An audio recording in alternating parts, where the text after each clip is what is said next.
Мен орынбасар Расул Асенжі, Б сынып білім алушысымын. Мен жобамның тақырыбы медицина қалдықтармен жұмыс жасау, жүйесін талдау және кәдеге жарату жолдарына экологиялық тұрғыда баға беру. 20 ғасырдың екінші жартысында медицина қалдықтарының қауіптілігі туралы кеңінен айтыла бастады.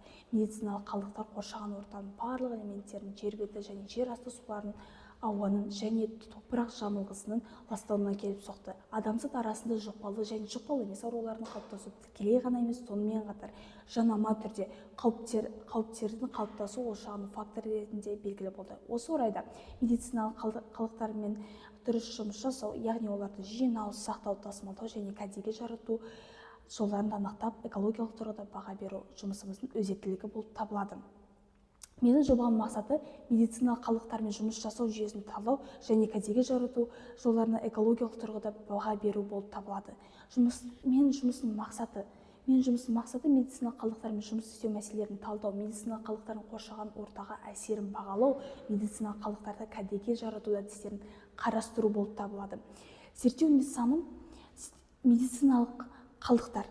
Медициналық қалдықтар туралы не білеміз? Медициналық қалдықтар мәселесі бүкіл әлемде өзекті болып саналады.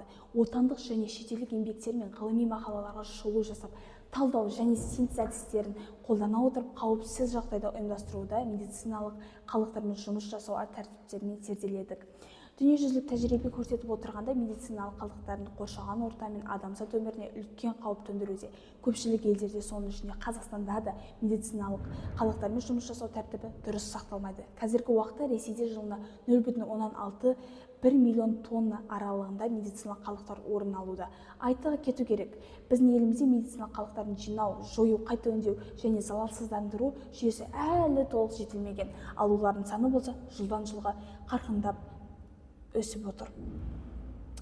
Мәселен, ақш-та балалар медициналық қалдықтар тасталған жерде ойнап, АИТВ жұқтыру оқиғасы пайдаланған шприц инесімен инъекцияланған медбике ЖИЦ ауруын жұқтырған. Ал Мәскеу қаласы дәріханаларында бірінде жарамдылық мерзімі өткен дәрі-дәрмектер дұрыс сақталмауын, әртүрлі реакциясы нәтижесінде улы газ орын алып, қызметтер улануының салдарынан өлім жағдайында тіркелген. Айта берсек, мұндай жағдайлар өте көп. Дүниежүзілік денсаулық сақтау ұйымының мәліметтері бойынша медициналық мекемелер қызметінің нәтижесін алынған қалдықтардың шамамен 80% әдеттегі қоқыс болып табылады. Қалған 20% жұқпалы, уытты немесе радиоактивті болуы мүмкін. Қалдықтар секторындағы парниктік газдар шығарындағыларында шамамен 2% медициналық қалдықтарға тиесілі. Бұл дегеніміз не? Бұл дегеніміз қоршаған ортаға және адам баласының денсаулығына үлкен қауіп төндіреді. Дүниежүзілік денсаулық сақтау ұйымының деректерінен Қазақстан Республикасы денсаулық сақтау министрлігі және денсаулық сақтау және әлеуметтік қамсыздандыру статистика мәліметтерін Қазақстан Республикасы экология және табиғи ресурстар министрлігінің ақпараттарын интернет желісіндегі мәліметтер экологиялық, медициналық тұрғыда жан-жақты талдап, негізгі 3 мәселеге бөлінеді. Олар: біріншісі, медициналық қалдықтардың талаптарға сай жиналмауы; екіншісі, медициналық қалдықтарды сақтау, жою және тасымалдау кезінде үлкен қателіктерге жол берілуі; үшіншісі, медициналық қалдықтарды кәдеге жарату барысында нормативті талаптарға сай залалсыздандырылмауы. Сол мәселелерді шешу жолдары. Жоғарыда аталған мәселеде шешу үшін бірқатар зерттеулер жүргіздім. Сондай-ақ Тараз қаласындағы ірі дәріхана мекемелерінде сұхбат пен сауалнама алынды. Нәтижесінде көпбейінді емдеу диагностикалық мекемесі қалдықтары құрылымының сызбасында жасалынды. Медициналық мекемелерде пайда болған қалдықтар санитариялық қағидалар бойынша қауіптілік дәрежесіне қарай келесідей жіктелуі тиіс.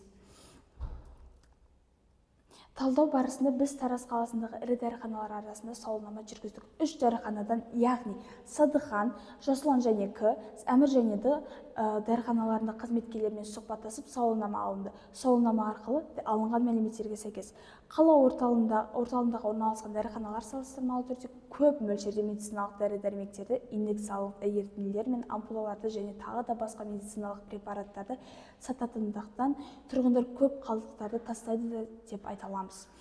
Медициналық қалдықтардың барлық компоненттері халыққа үлкен қауіп төндіруші болып саналады.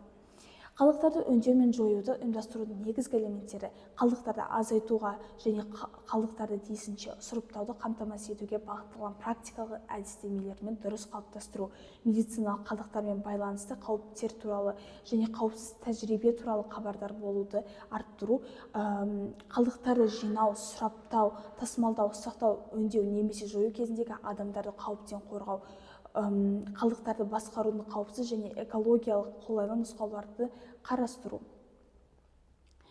Медициналық қалдықтарды кәдеге жарату алдындағы залалсыздарудың келесі әдістері пайдаланылады.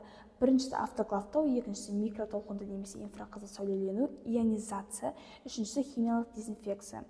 Қорытындыға келетін болсақ, дүниежүзілік денсаулық сақтау ұйымының деректеріне қарайтын болсақ, денсаулық сақтаудың қауіпті қалдықтармен ластануын қоршаған ортаны қорғау туралы Базель келісімі, Женева 2001 жылы медицина қалдықтар қауіпті және улы қалдықтар класына жатқызылады делінген болатын. Медициналық қалдықтар ауруханалар мен медициналық мекемелердің қалдықтары болып саналады. Бұл дегеніміз эпидемиологиялық тұрғыдан қарағанда үлкен қауіп төндіретін гетерогенді сабанды күрделі субстраттар болып саналады. Медициналық қалдықтарды кәдеге жарату әлемнің барлық дамыған елдерінде табиғатты қорғау қызметінің маңызды бағыттары бірі болып келеді. Жүргізілген сауалнама нәтижесі бойынша келесідей ұсыныстарды ұсынамын.